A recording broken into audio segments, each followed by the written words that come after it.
দুইটি ব্যাঙ ঘুরতে ঘুরতে একটি গর্তের মধ্যে পড়ে গেল।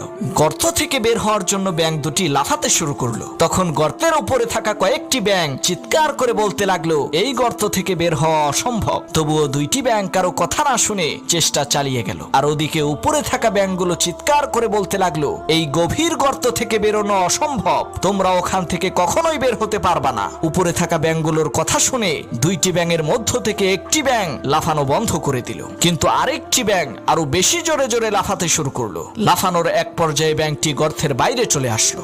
যেই ব্যাঙটি গর্ত থেকে বের হতে পারলো সে আসলে কানে শুনতো না, তাই উপরে থাকা ব্যাঙগুলো যখন হাত পা নাড়িয়ে বলছিল এখান থেকে বেরোনো অসম্ভব, তখন সেই ব্যাঙটি মনে করছিল তাকে সবাই উৎসাহিত করছে জোরে জোরে লাফ দেওয়ার জন্য। তাই সেই ব্যাঙটি উৎসাহ পেয়ে লাফিয়েছে এবং সফল হয়েছে।